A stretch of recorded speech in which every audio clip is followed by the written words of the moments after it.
How many of you like to make a difference with your story? Raise your hands. Very good. We will show you how to do this. I've been doing this now for 40 years. I love and admire Eric Worre for who he is, me as a friend, but the passion that he has in giving you the tools that you need, not just the mindset, but the skill set of what it takes to build a strong multi-level marketing business. I can tell you, based upon my experience, and he's not paying me to be here. He's got a blue light special going on up in here. This is my friend that I love him. There are few people who can call me, and I'll get on a flight, and I only had 4 hours of sleep to come in to speak. I was very subdued and conservative today, but I love and admire him.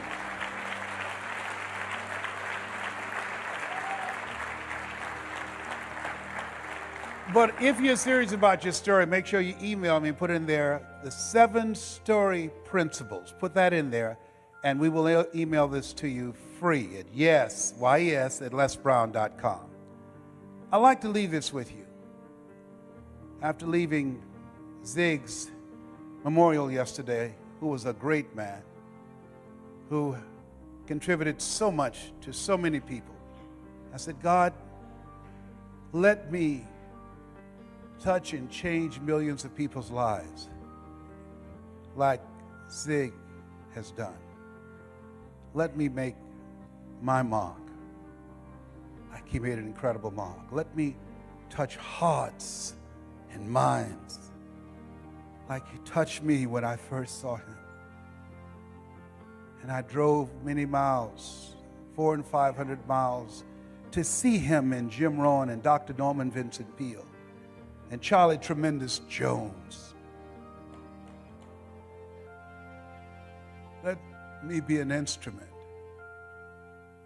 to give people hope, to inspire them to expand their skill set, to encourage them to create collaborative, achievement-driven, supportive relationships. God, let me live a life that counts, that means something to people. God, help me to be able to inspire people like Mr. Washington inspired me, like Mike Williams, my mentor for the past 43 years, who saw something in me I could not see in myself, who believed in me when I didn't believe in myself.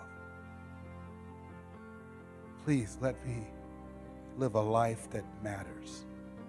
I want to leave this with you. This stage of my life,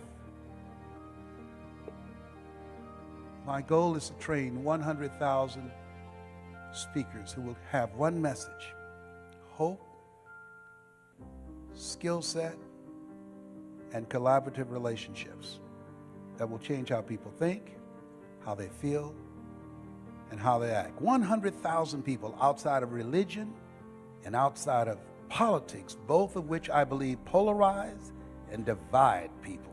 100,000 ordinary people who want to live an extraordinary life.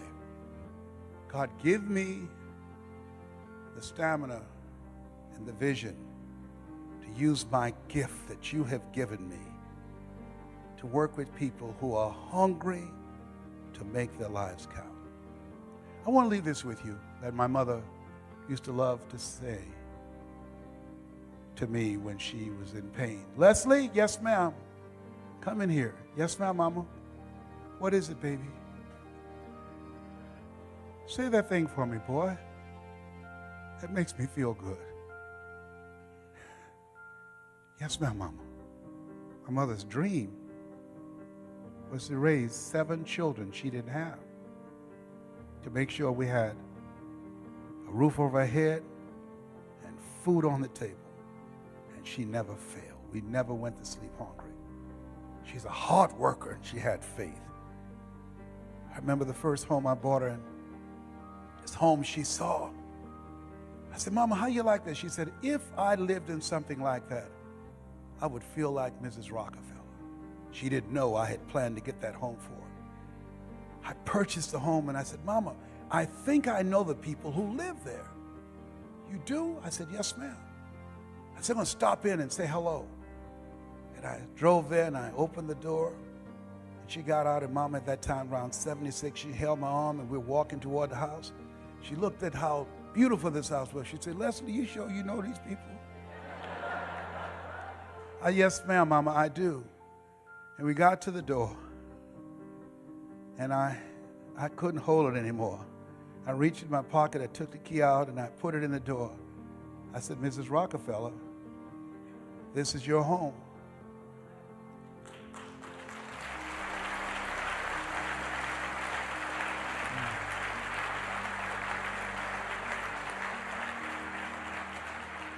She said, Leslie, what are you talking about? I said, Mama, I bought this for you.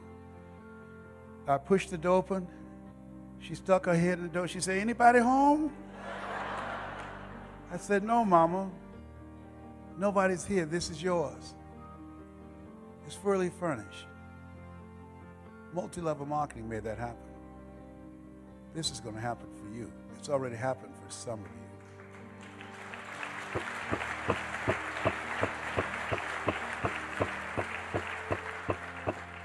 Mama has since passed. She was born on November the 6th, just like Zig.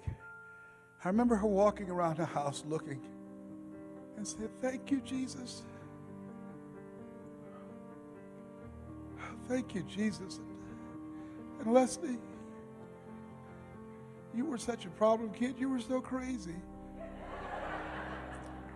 I said, I know, Mama, but I'm rich now.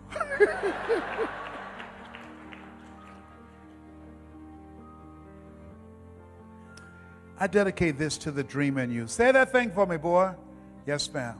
If you want a thing bad enough to go out and fight for it, to work day and night for it, to give up your time, your peace, and your sleep for it, if all that you dream and scheme is about it, and life seems useless and worthless without it, and if you gladly sweat for it and fret for it and plan for it and lose all your terror of the opposition for it, and if you simply go after that thing that you want with all of your capacity, strength and sagacity, faith, hope, and confidence, and stern pertinacity, if neither cold poverty, famish, or gulf, sickness or pain of body and brain can keep you away from the thing that you want, if dogged and grim you besiege and beset it, with the help of God, you'll get it. This has been Mrs. Mamie Brown's Baby Boy. God bless you.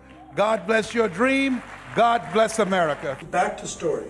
Do you think story helps people realize that they have an addiction to helplessness? And, Absolutely. You have to build a bridge to get them away from that Absolutely. posture? That's the purpose of the story, because what the story does is distract, dispute, and inspire. What you do, how people live their lives, is a result of the story they believe about themselves. If there are 500 people in an audience, there are 500 individual stories that's going on. So that's why it's important that we learn how to strategically create an experience with our story, so those 500 people will stop listening to their story. Through the course of your telling the story, they will back away from the possibility of blindness to say, I can't sell, or I can't do this, or I'm not ready to learn something different and new and change the page in my life. You cause them to back away from the possibility of blindness and inspire them to become, as Mother Teresa would say, to become a pencil in the hand of God and start writing a new chapter in their lives, because you've distracted them from their story, and you used the example of a Pauline Ahi or a Mike Jones or a Dexter Yeager to help them say, whoa, if he can do it, I can do it, because what's possible for one is possible for all. And now they're ready to start a new chapter with their lives. Can you tell I'm a fan? I mean, I could just sit here all day and we could just talk, because, I mean, the way you talk is so... The average person wants to give facts. They want so much to, to prove to somebody else that they know something. So they're given facts and information. And through your stories and through the quotes that provide third-party validation, that lets them know it's not just your opinion. It's other smart people have had the same opinion in the past. Yes. It's so masterfully done, and I hope you're getting a lot of tips here. And I hope as we're done with this interview, we're not done now, but when we're done with it, then you start to practice your story. That's and you start to tell your story to your dog and tell your story to your and kids. get some coaching, because you can't see the picture when you're in the frame. You have to, this Les Brown that you now see, I didn't know he existed. I used to be a different person, but a guy named Mike Williams, he interrupted the story in my head. He said, Les, you can do more than be a disc jockey. What do you mean? I'm LB, Triple P, Les Brown, your platter playing Papa. There were none before me, there will be none after me. Therefore, that makes me the one and only. Young and single, love to make a certified, bona fide, duly qualified to bring you satisfaction, a whole lot of action. I had to kill him off. Bam, bam, bam. He said, Les, you can do more than be the MC at the Bottoms Up Club and the Pink Pussycat and the Jamaica Club. You can talk to corporations and organizations. I said, what would I talk to them about? I don't have any college training. He said, Les, all of us are born the same way, dumb, naked, and speechless. You can learn. Okay, and so because of how he communicated with me, he created a thirst. One of the things I say to people, particularly when you come into this business, if someone has recruited you into this business, they saw something in you. And one of the things I strongly believe in, why Mike is still my mentor to this day, Mike Williams, and that is that sometimes you have to believe in somebody's belief in you until your belief kicks in. So whoever invited you into this business, they saw something in you. And if you don't see it, it doesn't matter that you don't see it, because eye has not seen, ear has not heard, nor is entered the heart of mankind what God has in store for you if you say yes to your dream and yes to the opportunity that the multi-level marketing industry can afford you. Can afford you. Yes. I love it. All right. I saw an interview with Will Smith a little while ago, and he said, greatness is simple. Here's what I believe, and I'm willing to die for it. Yes. When you talk about desire, you talk about hunger, you talk about determination. Are you willing to lose it all to gain it all? Willing to just go out there and make it happen. I believe that since greatness is possible, then being excellent is not enough. Right. That anybody through observation and practice can perform at the level of excellence. But when you see a Larry Bird who formerly played for the Boston Celtics, you don't say, boy, when the Bird played, he was an excellent player. We're talking about greatness here. Right. You see a Wayne Gretzky. And I believe that when you're pursuing your greatness, you don't know what the limits are. So you act like you don't have any. That you become intelligently ignorant. According to the laws of aerodynamics, as we know, a bumblebee isn't supposed to fly because his body is too large to be held up by the little puny wings. But the bumblebee doesn't know it. And what you will find in multi-level marketing, that you'll see people take quantum leaps in terms of their influence and their income. Why? Because being in a community of achievers, you discover some powers and abilities you have that you don't even realize. That L.C. Robinson was right, that things may happen around you and things may happen to you, but the only things that happen that really count are the things that happen in you. And part of being around other achievement-driven people, they'll push you to levels that you could never go by yourself. And that's why it's so very important that we do something that Jim Rohn said, and that is look at your relationships. You're building an organization. You want to develop greatness. The only way you can develop your greatness is you've got to be in a relationship with people that will push you, that will stretch you, that hold you to a higher standard, that will hold you accountable. And you have to look at your relationship, and Jim said, ask the question, what is this relationship doing to me? Right. Am I growing mentally and emotionally and spiritually? Is it challenging me? Am I honoring my word as myself? Is this making me begin to look at myself and reflect on myself and raise the bar on myself? Einstein said that thinking that has brought me this far has created some problems this thinking can't solve. And part of developing your greatness is being around people who, as you run, you can run faster with 100 who want to go than with one around your neck. But they will challenge you to step it up to another level. Evan, I asked you before we came on, what is your signature message? And you see your signature message being? Believe in yourself, believe that it's possible, believe that it can work out, believe that someone like you can do amazing things. I think lack of belief is the single most important issue facing us as a human species. And I wake up every day trying to solve it one person at a time. Okay, now let me ask you this. Where did that come from in you? You're saying, this is something that I want to talk about and share with audiences around the world and showcase speakers and their messages and their values. Where did that come from? At the core, I think it came from my parents. They're hanging, there's a picture behind me on the wall here. That's me when I'm 8 or 9 years old, and those are my parents. And they used to always tell me, you're Evan Castrilli Carmichael. You can do anything you believe that you can. Gotcha. I want you to go into your imagination and go around 4 or 5. And going there, who would you say was the most influential, impactful person in your life that you admired and looked up to? Who was that person? Probably my mom. Your mother. What's her name? Anna Marie. Anna Marie. All right. Now, I want you to use 5 adjectives and an example. Anna Marie, give me the first adjective and an example. What was the first quality that you admired about your mother? Service. What do you mean by that? Give me an example. She always was and is, she's still alive, trying to serve, trying to help, trying to do something bigger than herself, caring about her community, and instilled that in me too. It's like, you have to go off and do more than just for you. You have to go off and serve others too. Excellent. What's the second quality? Belief. Whenever I was not doing well, whenever I didn't get the same grades my sisters got, or whenever I got into trouble, it wasn't just punishment. There was always this feeling like, okay, I can do better. Not that I'm bad, but that I can go somewhere else. And that belief in me helped me believe in myself a little bit more too. Excellent.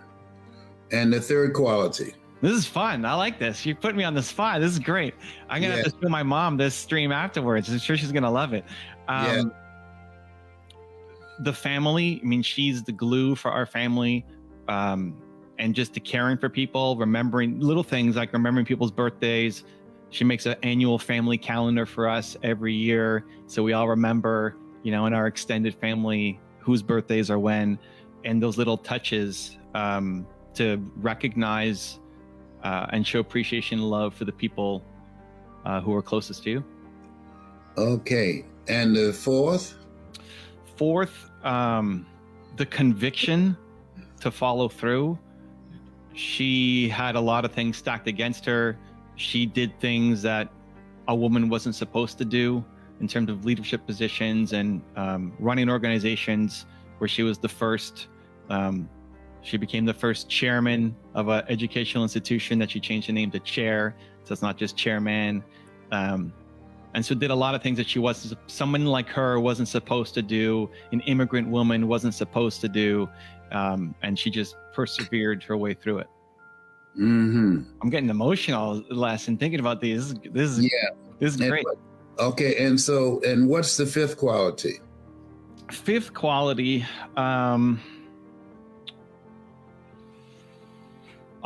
just a constant, never-ending drive to get better. Striving to get better. That good enough isn't good enough. That you can always do more. That one of the things she would always say is, if you have the ability, you have the responsibility. If you can, then you must.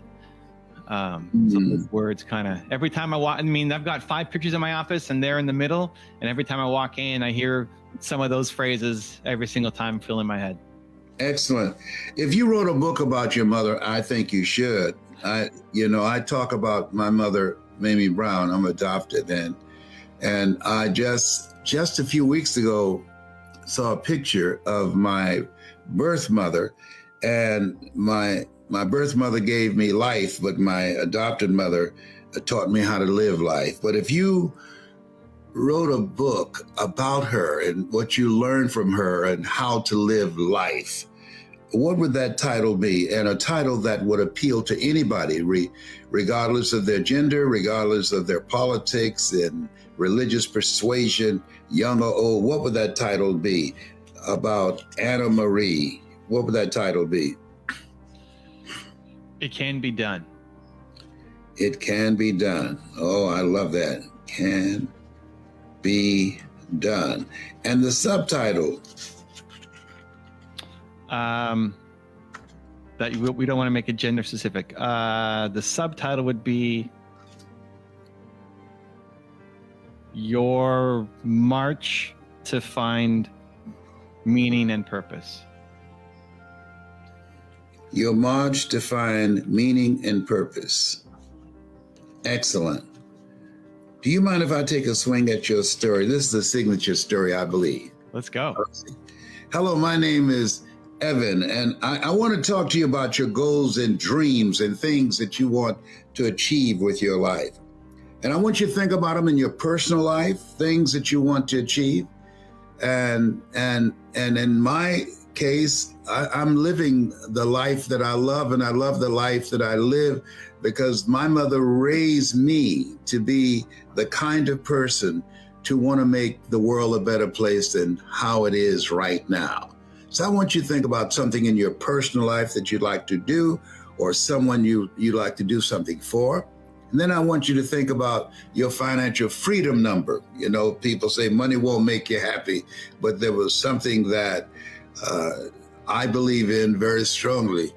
It can make you happy, but the people who say that just never had any. Red Fox said money ain't everything, but it can sure make a down payment on what you owe. So I want you to think about your financial freedom number, or doing something, a job or some cause that you want to represent. And that brings me to, I want you to think about your life, living a life that will outlive you. As I look at and reflect on my mother, every time I come in the office, I see her picture and I realize she resonated with the words of Horace Mann, who said we should be ashamed to die until we've made some major contribution to humankind. And as you reflect on and looking at your life in and out of the pandemic, and as all of us, I think, are in a place where we are marching toward finding meaning and purpose in our lives, I want you to write this down: service. My mother, Anna Marie, she believed in service. My favorite book says that the greatest among you will be your servant. And it was Earl Nightingale who said that your success in life or failure is directly related to the quality and the quantity of the service that you provide. As you look at yourself and look at your life right now, what service can you provide in and out of the pandemic that will make a tremendous impact, that will make your life count, that will be able to establish you as a person who lived a meaningful, purposeful life and made a difference for others? It was John H. Johnson who, with a $500 loan from his mother, and he built a $400 million empire. He said, "There's no defense against an excellence of service that meets a pressing public need. Have a service-driven life." That's what I learned from my mother, Anna Marie. Here's the next thing: belief. You know, when I failed in school, there were times I fell down on myself, but she didn't criticize me. She didn't beat up on me. She just made me feel I can do better. She had high expectations for me. No one rises to low expectations. And she let me know that she expected more. She let me know that I had the ability to do more. She let me know that the grades did not define me.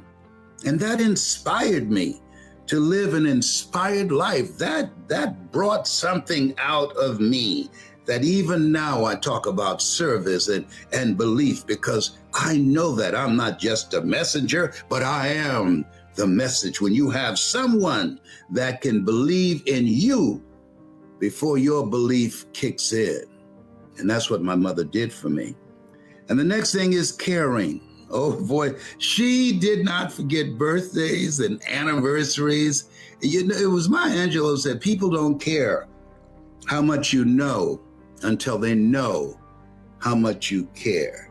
And my mother, she not cared just for me, but for the family, for everybody. Everybody know that my mother has a big heart, a heart-centered life. And she shared her caring with those in the family and people that she met. It's been said that love, inspiration, and caring are perfumes you can't sprinkle on others without getting a few drops on yourself. Live a life of caring. And the next thing is conviction. Whatever goals and dreams that you are going after, that you see for yourself, you must be convicted in your spirit that you're going to make it, that you're going to do it. My mother, she accomplished some things against all odds. People didn't think that she'd be able to do that, but she did it. She was determined. A lot of people say it's not over till the fat lady sings. Well, many people quit when she's just clearing her throat. But my mother, she was convicted. She walked by faith and not by sight. My mother, she was a no matter what person. She's still here now. She covers the ground she stands on. If you're casual about your dream will end up a casualty. My mother, she was convicted in her spirit to leave a life that counts, a life that matters, a life that makes impact. And I think all of us are called upon to do that. Most people die at age 25 and don't get buried until they're 65 because they've not found something that gives their lives meaning and purpose to make a greater impact. And here's something else. Not only must you have a life of service and belief and inspire those around you and caring with love and a heart-centered life and be convicted to always looking for ways to reach higher. Socrates says, a man's reach is to supersede his grasp for what are the heavens for. But the other thing is, my mother had drive. She still has it now. You have to have a drive to get better. A drive, something in you. You have greatness built in you. And because of most people's lack of drive, most people unwillingness to discover who they are and whose they are, most people not taking the time to work on themselves, to focus their mind, to put in the effort, and to commit themselves to live a life that matters, that stands out, a life that counts. That's Anna Marie. Maria Anna Marie. Oh, yes, my mother. You can tell I'm a mama's boy. As you look at your life, here's what I know. Whatever you see yourself doing now, you're marching toward purpose, meaning, and impact. Whatever vision that you hold for yourself, see it accomplished and understand this. It can be done. It can be done.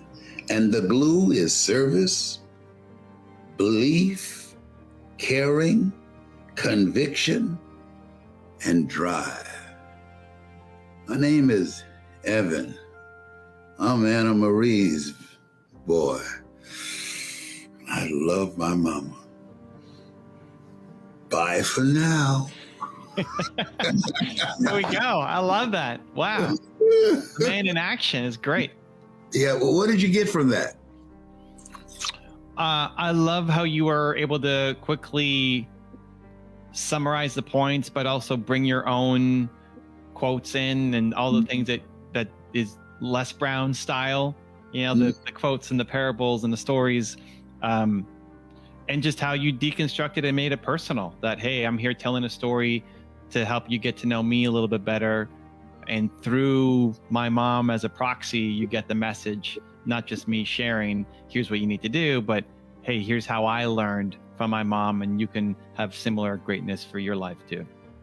Yes. Now, but here where I would go now. And so, ladies and gentlemen, as I look at my life now, and people might ask the question, why do you do what you do? And because of things that I learned from my mother.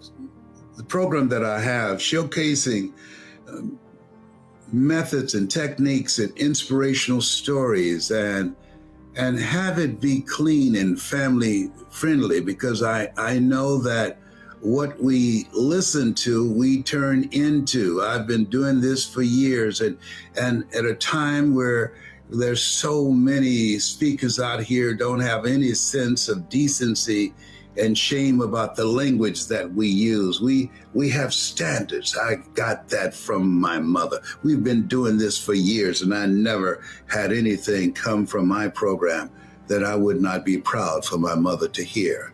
We don't allow profanity in our programming. Les Brown believes that profanity is the strongest expression of a weak mind.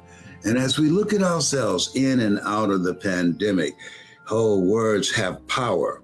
Thou shalt decree a thing and it shall be established unto you. The things that you want to do, it can be done. Death and life is in the tongue. And most of us speak death. And most of us are watching things that are killing the positive mindset and sense of optimism and hope and spirits in people all around the world. It's a special time and special place. And my goal is to be David, facing these Goliaths. And keep in mind, Goliath lost. I got 5 stones, but I don't need but one. And that one is service or belief. When I got some backup too. Man, anybody who knows you, this is who you are. You serve with your life. You want to inspire people to believe in themselves. You have a caring heart. You are convicted on the things that you want to accomplish with your life, to live a life that will outlive you. And you have a drive and hunger to get better. You're not satisfied with where you are. You believe that since greatness is possible, then being excellent is not enough. It's my honor to be in the presence of you, sir. One of the things that I love about you is that you live in my favorite place in the world, Ohio. Oh, yeah. Because I'm an Ohio guy. Is that right? And I grew up in Delaware, Ohio, lived in Columbus for many years, just had my event in Columbus because I try to bring back meaning to the place that helped me so much when I was... And it did so much for me. I went to Columbus, I was 22, and became a disc jockey there, and did that for many years. And then I evolved into a community activist and became very, very much involved in politics and ran for the Ohio legislature, was elected to 3 terms. And then my mother became ill and resigned and went back to Miami, Florida, where I'm from originally. But Columbus, I came in as a boy, but I left there as a man. I grew up. There are so many things and so many memories that helped me to become the person that I am, and the people that played a major role in my life. Really? You're 22 when you went there, is that what you said? Yes. And then you moved to Cleveland event later? No. Then when after that, I was elected to the Ohio legislature, and then I went back to Miami to take care of my mother. My sister called me and said, "Are you sitting down?" And I said, "What's wrong with Mama?" She said, "She has breast cancer." I'm adopted. I'm one of 7 children that she adopted. And when we were 6 weeks of age, my twin brother, I have a twin brother, my mother adopted us, and then she adopted 5 other children. So I'm one of 7. And I always say that I'm here because of 2 people. One gave me life. The other one gave me love. God took me out of my biological mother's womb and placed me in the heart of my adopted mother. Wow, amazing. Yes. Amazing. And why did you decide to go back to be in Cleveland then? And why did you decide to go back? No, I just went to Cleveland recently. I have investment in a daycare center there, 3. And so I went there to help to create a new type of curriculum that will help young people early on begin to develop the communication skills that I think that's very important in becoming successful in life. That's major, your mindset, but also to have a value for life, that we see so much violence as children. They said over 200 acts of violence when children are raised in a culture. Wow. And the study that was done by Dr. Seligman in the book called Learned Optimism, the 26-year most exhaustive study on self-esteem, said that between the ages of 0 and 5, that we develop permanent personality characteristics that follow us for the rest of our lives. And so I wanted to develop a curriculum that would teach children that life has value and that your life has value, to change their vision of themselves and to interrupt how they see themselves based upon being in a hostile culture. This is a hostile culture for people of color. Yeah. And so, to me, one of the most important things to help people to overcome the psychic disrepair is creating a curriculum early on, and what we talk to parents about, that our children are molding today what they will be in the future. When I was a kid, I was born in an abandoned building on a floor with my twin brother Wesley, and we were adopted.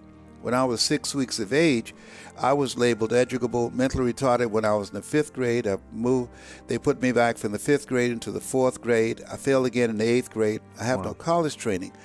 So being identified and labeled as DT, the dumb twin, it gave me a lot of things to overcome. And one of the things that Dr. Seelman said, that when you are between the ages of 0 and 5, a word is formulated in your heart. That word is yes, or that word is no. So when you're raised in poverty, that vision of yourself, that culture, those circumstances, those conversations, those things that you observe, they begin to create the lenses from which you see the world. And so to overcome that, it's a major, major challenge. And so I wanted to use the things that I learned and begin to implement and integrate those into the daycare centers that we have become involved in. That's really cool. Yeah. Well, how many daycare centers are there now? 3. 3 of them. Gotcha. Yes. Very cool. What do you think it is that school is missing out on in general in the U.S.? What's the main thing? They did a study of some top achievers and successful people around the world, and they wanted to find out what was the common denominator among them that enabled them to reach their goals. And what they discovered, that 85% of them reached their goals because of their attitude, their vision about themselves, and 15% because of their aptitude. So school, as you know, has been focused on reading, writing, and arithmetic. It does not consider critical thinking and the conceptual education, and it does not help young people begin to mold a vision of themselves that will allow them to be an asset to our society rather than a liability. In fact, particularly when it comes to children of minorities, one of the things that the school systems do, they track and determine based upon the failure rates of African American children and Latino kids in the 3rd grade. Based upon those failure rates, they determine and extrapolate from those numbers how many prisons they're going to build. So if you can track failure, you can also track success. So when you come up in an environment that is, 1, designed to destroy your sense of self, and 2, give you and provide for you an inferior education. Like when I came up in school at Booker T. Washington High School, the money that was allocated to educate kids on Miami Beach and Coral Gables versus Booker T. Washington High School is just tremendous difference. And when we got books, we got the old books that were 5 and 6 years old, written in, pages torn out of. And when they gave the test on the new books that we never got, and they said that we were inferior, we believed them, because the newspaper said so, and we bought that. And so one of the worst things that you can do is provide an environment and get people to buy and a lie about themselves and cause them to live a small life as opposed to a life of achievement, because the culture is designed to hold us back. When I graduated from high school, a white high school dropout had more of a chance of getting a job than a black college graduate. Wow. Yeah, so that kind of environment, it destroys your sense of self. When did you start? I mean, I was, never good at reading and writing. I was held back. I was, in the special needs classes, all those things through elementary school, middle school, had a tutor all the way through high school. Always felt like I needed to. Yeah, my mother's tutor was a good switch. She believed my subconscious mind was in my behind. Oh, yes, but go ahead, yes. And I'm curious, when did you start to believe in yourself? Or was someone... My mother was working for a very wealthy family. She worked for wealthy families on Miami Beach. And I remember Mrs. Swiderski. She cooked for these families, and we ate the food left over from the families that she cooked for. She kept their children, and we wore the hand-me-down clothes of the children that she work for. And when I had the assignment of cleaning Mr. Sidursky's office and shining his shoes, and he was listening to various motivational recordings, this is reel to reel, this is before 8-track and before cassettes, and those words I had no idea while I was shining his shoes, listening to people like Jim Rohn. When the end comes for you, let it find you conquering a new mountain, not sliding down an old one. People like Zig Ziglar, if you give enough people what they want, they will give you what you want. Listening to some of the words of Winston Churchill, the truth is incontrovertible, malice may attack it, ignorance may deride it, but at the end, there it is. And so I had no idea while shining his shoes, listening to these words, that it began to restructure my vision of myself. And I had an interruption when I was in the 11th grade, because I was in special education from the 4th grade all the way to the 11th grade. And I met a gentleman by the name of Mr. Leroy Washington. I eulogized him last year. They call him the great communicator. And I was in his class waiting on another student. He said, young man, go to the board and work this problem out for me. And I said, I can't do that, sir. And he said, why not? I said, I'm just here to see MacArthur Stevens. I'm not one of your students. He said, go to the board and do what I'm going to give you directions anyhow. And I said, I can't, sir. And the other students started laughing, saying, he's Leslie. He's got a twin brother, Wesley. Wesley is smart. He's DT. He said, what's DT? He's a dumb twin. And I said, I am, sir. And he came from behind his desk. He looked at me. He said, don't you ever say that again. Someone's opinion of you does not have to become your reality. And so what he did was what you do on this program every day. How people live their lives is a result of the story they believe about themselves. And when you have your program and your guests, and as they share ideas of how they move through the things that affect them, what you do is interrupt their story. I tell speakers, I train speakers how to discover their story, how to tell their story, and how to transform people individually and collectively by creating an experience. When I came into the speaking industry, it was based upon the book Think and Grow Rich by Napoleon Hill. Napoleon Hill's book was a good book, and they considered that the Bible of the motivational speaking industry. Well, I come to know because of my mentor, Mike Williams in Columbus, Ohio. He wrote the book called The Road to Your Best Stuff. He said, Les, if information could change people, everybody would be skinny, rich, and happy. Right. Okay. So he said, in order to change people, you have to create a significant emotional event, that you have to interrupt a person's story that they believe about themselves with your story.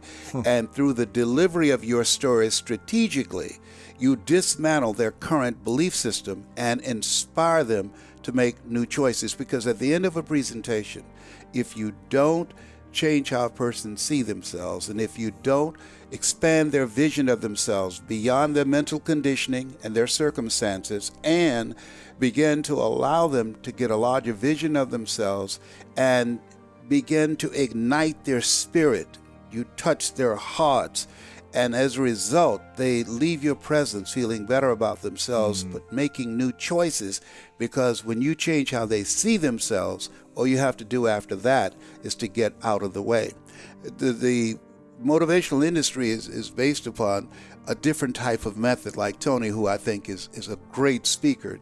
Tony, he trains to get people to go to a firewall. Okay? Yeah. I'm training people to get into their greatness, to begin to develop the courage to pursue dreams beyond their comfort zones.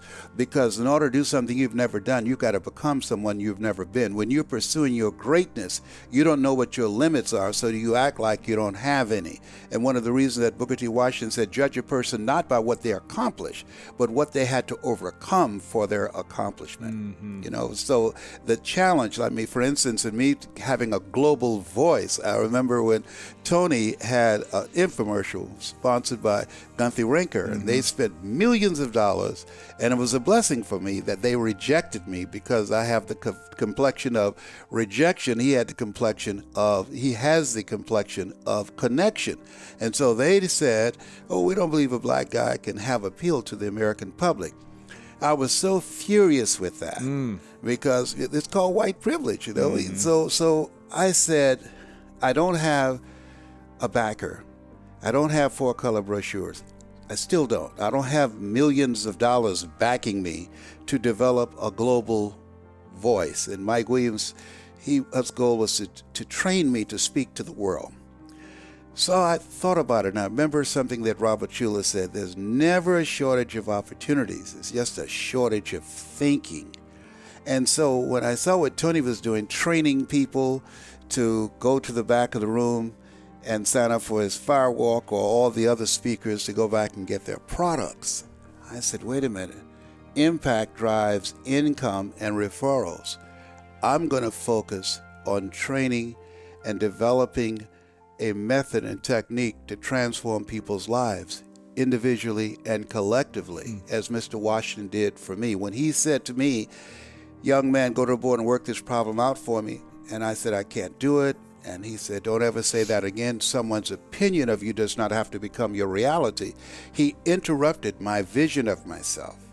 And as a result, my mother said, sticks and stones can break your bones, and words can never hurt you. That's a lie. Words can hurt you very deeply.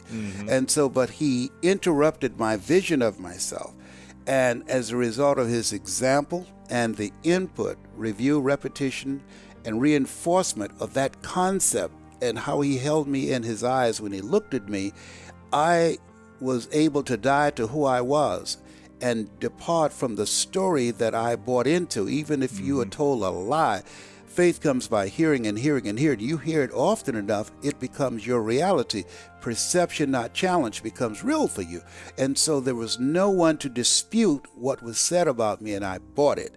He interrupted that vision of myself in the 11th grade. Wow. And as a result of that, I began to become a different kind of person. And so listening to these various speakers, but then because of how I was rejected by Gunther Renker and those guys, I said, I don't have millions of dollars, but I got a story. And what I'm going to do, I'm going to figure out how to transform audience. I'm going to figure out how to make myself stand out. I don't have the money to compete with them. I don't have the complexion of connection. But one of the things that Mike said to me, he said, Brownie, pay more attention to the listening than the telling. Study the audience. Conduct communications intelligence. Don't assume that you know what they want to hear. He said, never let what you want to say get in the way of what the audience needs to hear. And so that's what I focused on. I always do a needs assessment. When I'm training speakers, I tell them, don't assume you know. Each audience is a different type of personality. Each area of industry, if you want to go big, if you want to speak globally, you want to become an expert on the audience. You got to learn and you got to study them so that you can have the versatility and flexibility to speak to any type of audience with your story and be able to transform them individually and collectively. And that impact will drive your income and your requests. The average speaker get around 25 to 30 requests a year. I get over 3,000 because of using that principle. And many of the speakers that I've trained now, and some of them have passed me using the same technique and strategies and have made millions of dollars. Amazing.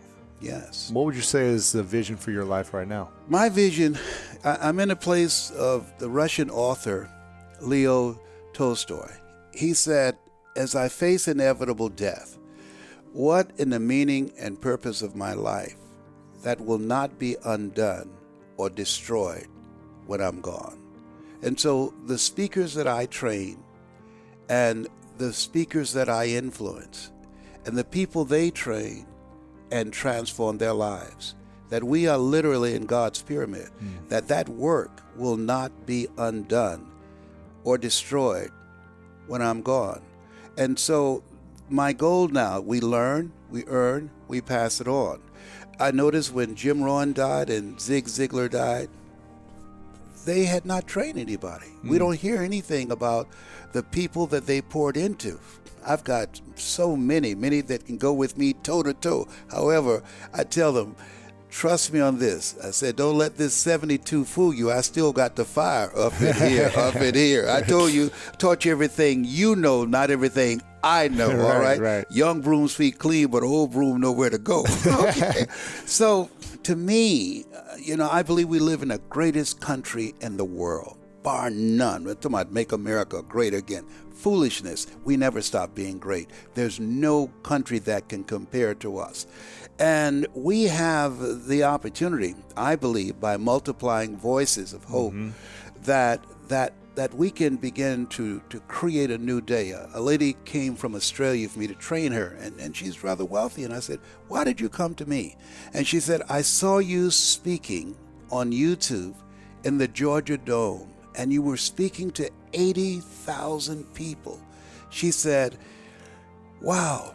And you spoke from your heart, and you held my attention, and I can see you were holding their attention. And she said, can you train me to tell my story from my heart? And I said, yes. And so she started to tell me a story. Wait a minute, you're scripted. I said, that's what set me apart from all the other speakers. They're scripted. If you have a script that you memorize, then you've got to speak from your head. You've got to regurgitate that script.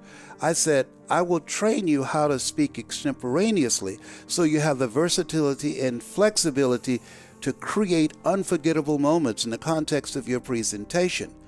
And so we started working together. Then she stopped for a moment. I said, can you tell me why you want to do this? And she said, yes. She said, when I saw Dalen Roof, the young white boy who went in a church and killed 9 black people, she said, I felt that there should have been someone standing to his right on trial, because he was not born with that hatred in him to kill 9 black people. Somebody poisoned his mind. And then she paused and said, and this gave me goose pimples, and we both cried. She said, I believe the world is as it is, not because a few people are violent. I believe the world is as it is because too many people are silent. And I decided that my goal is at this chapter in my life, as I face inevitable death, which I'm believing it will be a long time from now, okay? Yes. I can't believe that I'm 72. I used to think people in their 40s were old. Now that I'm 72, I feel I was a waiter at the Lord's Supper. Okay? So my goal is to train others how to tell their story, how to extract their story, how to organize it, how to deliver it in a way strategically to transform audiences. And I believe by multiplying those voices, we all have an energy signature. There are certain people, when I speak, I'm going to reach them. There's some people that will hear both of us, but there are some people, because of your energy signature, that when you speak, they will hear you not just in their ears, they're going to hear you in their heart. And as a result of them being in your presence and under the influence of your voice, when they leave your presence, you will inspire them, as Mother Teresa would say, to become a pencil in the hand of God and start writing a new chapter with their lives. Wow. Yes. So the goal is to train up. Probably I want, if I can train 77. Mike Williams asked me, I wrote the foreword to his book, The Road to Your Best Stuff. He said, Brownie, how many Les Browns do you have? I said, I think I got 4. He said, you need more. I said, I know. 7 is my lucky number. I'm one of 7 children. I was born February the 17th. My phone number is 702. My address is 2737. Did I tell you 7 is my lucky number? Joshua marched around the walls of Jericho 7 times. Naaman dipped himself in the river Jordan 7 times. Did I tell you 7 is my lucky number? So I'm going to train 77 people to speak to the world, to transform lives, to make a difference. Horace Mann said we should be ashamed to die until we've made some major contribution to humankind. And I believe here we are living in the greatest country in the world, where people risk their lives to get here, to outswim sharks, to trying to outrun jeeps barefooted. And yet and still, last year, according to the CDC, more people, over 3,000, committed suicide than died from accidents. And these people, I believe, did that because they felt hopeless and helpless. And had they heard your voice or my voice or someone else's voice, that would have interrupted the vision of being hopeless and helpless and empowered them. I had a guy he texted me the other day. He said, I was in a very dark place and I heard your voice and it brought me out into the light. So that's what the a next powerful chapter vision. looked at. Yes, to train 77. I'm gonna have to take that training with you. Oh, you're great already. You know? I appreciate if I it. could just touch the hem of your garment, I'll be made Of whole. course.